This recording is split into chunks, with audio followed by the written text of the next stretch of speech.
रात डूबी है रोशनाई में, सिसकियों से दिल लगी की है, दर्द पाया है मुंह दिखाई में। अगर किसी का दिल ना टूटे तो शायद मैं ये मानता हूँ कि वो इंसान ही नहीं है। एक बार तो टूटता ही है। फिर से महफिल में आज आया हूँ, कुछ नगमे सुनाने आया हूँ, आंसुओं से बिखेर मत देना, आज काजल उधार लाया हूँ। सब टीवी रहा हो, वाह वाह क्या बात है। टीवी 9, सहारा, स्टार, सारे चैनलों पर करीब करीब मेरी कविताएं प्रसारित हुई हैं। मुझे लगता है कि रजनीकांत नाम ही काफी है। नमस्कार, बहुत स्वागत फिर एक बार। मैं हूं धर्म दुबे, आप देख रहे हैं देसी भारत। और आज मेरे साथ हॉट सीट पर जो शख्सियत बैठे हैं वो बहुत ही तारीफ के काबिल इस वजह से हैं क्योंकि कोरोना जैसे महामारी के समय इन्होंने बहुत सारी मेहनत की। बहुत ही जोरदार तालियों के साथ स्वागत करिए डॉक्टर रजनीकांत मिश्रा जी का, जो कि घाटकोपर इलाके के बहुत ही फेमस अस्पताल के अच्छे खासे आप वहाँ पर अधिकारी के रूप में हैं। हिंदू सभा हॉस्पिटल की हम बात कर रहे हैं। सर बहुत बहुत धन्यवाद आपका, और सारे दर्शकों को मेरा हृदय से अभिवादन। और बस यही गुजारिश ऊपर वाले से कि 2021 में हम सभी 21 होके उभरें और कोरोना का जो है अंत हम देखें। इसकी शुरुआत हमने 20 में देखी थी और निश्चित रूप से इसका अंत 21 में होना ही चाहिए। दर्शकों, आप सोच रहे होंगे कि आखिर अचानक से एक डॉक्टर साहब को हमने अपने हॉट सीट पर क्यों साथ में रख लिया। आपको बताया कि ये एक बहुत अच्छे कवि हैं, बहुत अच्छे एक्टर हैं और हमारे चैनल पर इनका इंटरव्यू चलना बहुत ज़्यादा ज़रूरी था। सर, सबसे पहले तो आप ये बताएं कि आप एक अच्छे कवि हैं, तो क्यों ना एक 2 लाइन जो है आपके दिल के करीब की जो भी सबसे अच्छी चीज़ हो, प्लीज़ हमारे दर्शकों को और आपके जो फैंस हैं उन तक पहुँचे। जी धर्म जी, वैलेंटाइन भी करीब है और आपने दिल के तार छेड़ ही दिए हैं। तो जो मेरी सबसे खूबसूरत सी पंक्तियाँ जो न केवल देश में बल्कि विदेशों में भी सराही गई, वहीं से शुरुआत करता हूँ। क्या बात है। कि अपनी आँखों में ख्वाब लाया हूँ, अपनी आँखों में ख्वाब लाया हूँ, वो पुरानी किताब लाया हूँ, और जिसकी पहचान जाओ खुशबू तुम, मैं वो सूखा गुलाब लाया हूँ, मैं वो सूखा गुलाब लाया हूँ। वाह, क्या बात है, क्या बात है। अच्छा, अब अहम सवाल जो सभी के जहन में अब उठ रहा है वो मैं आपसे पूछ रहा हूँ। एक बेहतरीन डॉक्टर के साथ साथ ये कवि वाला हृदय कहाँ से मिल गया जी? कब आपको ऐसा फील हुआ कि नहीं, मुझे भी कविताएं लिखनी चाहिए, गानी चाहिए, एक्टिंग करनी चाहिए? बस वही मेडिकल कॉलेज के दिनों में इंटर कॉलेजिएट जो फंक्शन हुआ करते थे और प्रतियोगिताओं की सूचनाएं आया करती थी, कॉलेज के डैशबोर्ड पे लगा करती थी, फला कॉलेज में इतने बजे ऐसे ऐसे है, और कॉलेज के द्वारा हम नॉमिनेट कर दिए जाते थे। और बस ये कहें कि शुरुआत कॉलेज के दिनों से हुई। अच्छा, वो कौन कौन से मंच हैं जहाँ पर आपने अपनी कविताओं से समा बांध दिया? कॉलेज जो भी मुंबई के बहुत सारे बड़े कॉलेजेस थे वहाँ शुरुआत में जाना हुआ, और फिर धीरे धीरे मुझे लगता है कि सारे जो टीवी चैनल्स हैं, चाहे वो सब टीवी रहा हो, वाह वाह क्या बात है, सुनील जोगी साहब के साथ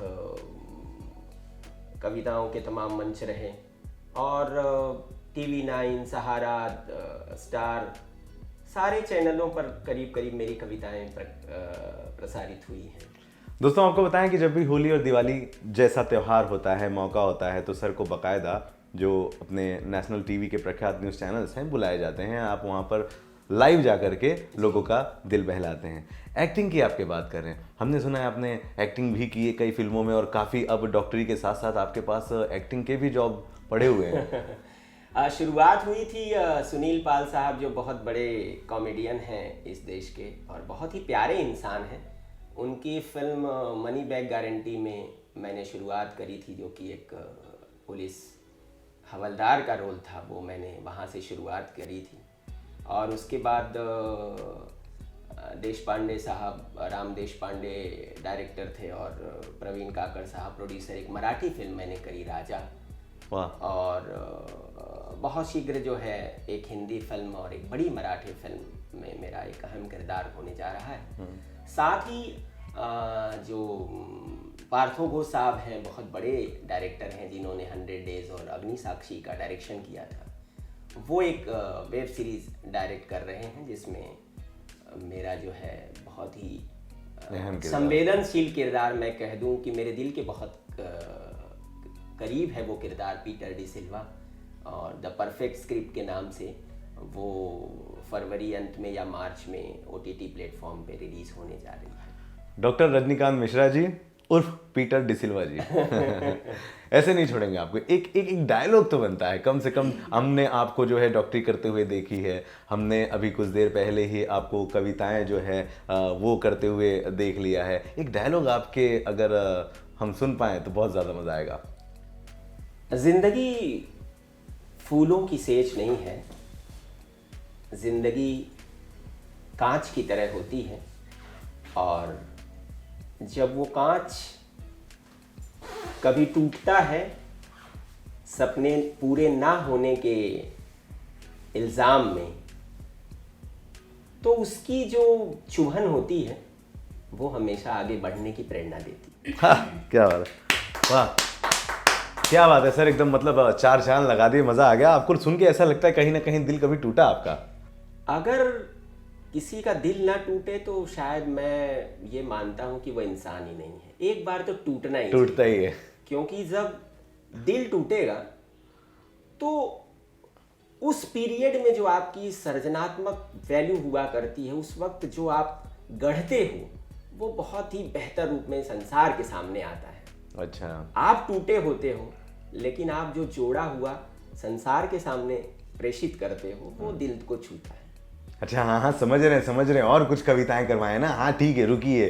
अरे सर, क्या अभी डिमांड है, यूट्यूब पे लगातार कमेंट पे कमेंट आते हैं हमारे इंटरव्यू में कि ये कुछ और एक दो लाइन हो जाए। अब यहाँ पर हम आपसे ऑपरेशन तो करवा नहीं सकते, लेकिन कम से कम क्या है, जो करवा सकते हैं वो तो करवा ही लेते हैं।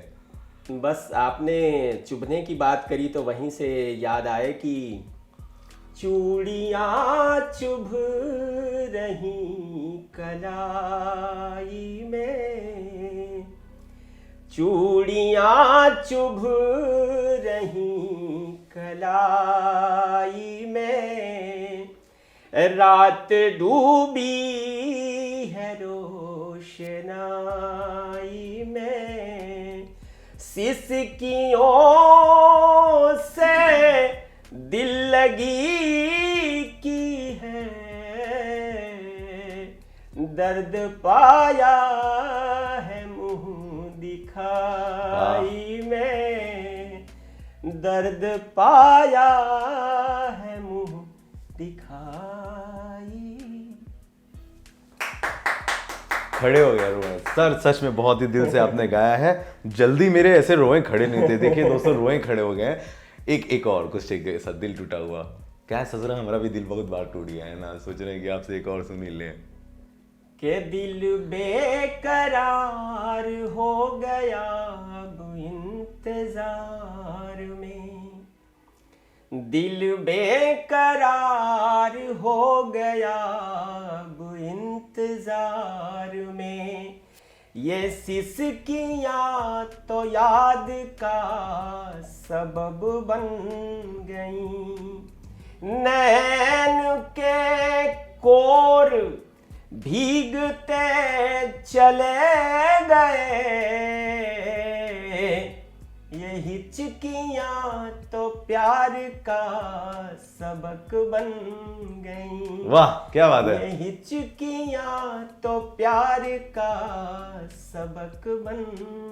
एक मुझे याद आया कि जब हम पहली निशानी किसी को देते हैं मोहब्बत में, तो उसकी हिफाजत बड़े सलीके से चाहते हैं कि फिर से महफिल में आज आया हूँ, फिर से महफिल में आज आया हूँ, कुछ नगमे सुनाने आया हूँ, आंसुओं से बिखेर मत देना, आज काजल उधार लाया हूँ। वाह। आज काजल उधार लाया हूँ। हमने सुना है कि कविताओं की इंडस्ट्री में हर किसी को प्यार के नाम से भी पुकारा जाता है। आप डॉक्टर रजनीकांत मिश्रा हैं, आपकी इंडस्ट्री में कविताओं में आपको किस प्यार से बुलाया जाता है? प्यार से क्या कहकर बुलाए जाते हैं आप? मुझे तो प्रायः मेरे नाम से ही, रजनीकांत से ही, या जो बहुत ज़्यादा स्नेह करते हैं सिर्फ रजनी कह देते हैं, जो बहुत अधिक आदर देते हैं वो डॉक्टर साहब कहते हैं। अभी तक तो कोई ऐसा नाम देने वाला या देने वाली मिली नहीं है, इंतज़ार करते हैं शायद कोई मिले। आप खुद से अगर रखना चाहें अपना कोई नाम, और आज इस इंटरव्यू के माध्यम से, आज देसी भारत के कैमरे के माध्यम से नामकरण अगर कोई करना चाहे कि आपको इस नाम से कविताओं के माध्यम, कविताओं की नगरी में बुलाया जाए, तो क्या आप चाहते हैं? मुझे लगता है कि रजनीकांत नाम ही काफ़ी है। हाँ, एक रजनीकांत साउथ के, एक रजनीकांत डॉक्टर इंडस्ट्री के, और वाकई में आप बहुत ही अच्छी सुंदर आवाज़ के मालिक हैं। शुभेच्छा आपको, धन्यवाद आपको, ईश्वर आपको बहुत ज़्यादा आगे बढ़ाए सर। और आप जिस लाइन में हैं, डॉक्टर की लाइन में, आप खुद ही एक भगवान हैं। तो जाते जाते बस इतना सा बताते जाएं कि अगर मौका मिले भोजपुरी इंडस्ट्री में काम करने का, तो क्या आप इच्छुक हैं? जी बिल्कुल। मैं इलाहाबाद और प्रयागराज के नाम से जिसे जाना जाता है उस माटी से हूँ, और उत्तर प्रदेश और बिहार के तमाम शहरों में कविताओं के सिलसिले में काव्य मंचों पर मेरा जाना होता रहता है। और उस मिट्टी की खुशबू, यहाँ महाराष्ट्र की माटी की खुशबू, दोनों मुझ में मिश्रित सी हो गई हैं। तो जब कभी भी मौका मिले मैं सहर्ष जाने के लिए उत्सुक हूँ। मुझे तो इंतज़ार है उस दिन का कि जब मुझे इस तरह का कोई आमंत्रण मिले, और मैं निश्चित रूप से करूँगा। कैमरा आपका बताइए, लोग आपको ढूंढने के लिए कैसे पहुंच पाएंगे, क्या करेंगे, किस साइट पर जाएंगे, कैसे आपको ढूंढा जा सकता है? ढूंढने के लिए बस आपसे मिल जाऊंगा मैं, और बाकी यूट्यूब पे, फेसबुक पे वो मुझे फ्रेंड रिक्वेस्ट भेज सकते हैं। किस नाम से है सर आपका यूट्यूब और फेसबुक बता दीजिए? डॉक्टर रजनीकांत मिश्रा के नाम से ही। जी बिल्कुल। तो इनसे जिनको भी मुलाकात करनी हो, सीधे इनके सोशल मीडिया प्लेटफॉर्म पर जा सकते हैं, या फिर मेरे इस इंटरव्यू के नीचे कमेंट बॉक्स में आप अपनी जो चाहते वो रख सकते हैं, मैं आपको सर तक पहुंचा दूंगा। जी नमस्कार। बने रहे हमारे साथ, नमस्कार। और सुनिए, देसी भारत पर इस तरह की खबरें ही मिल रही हैं।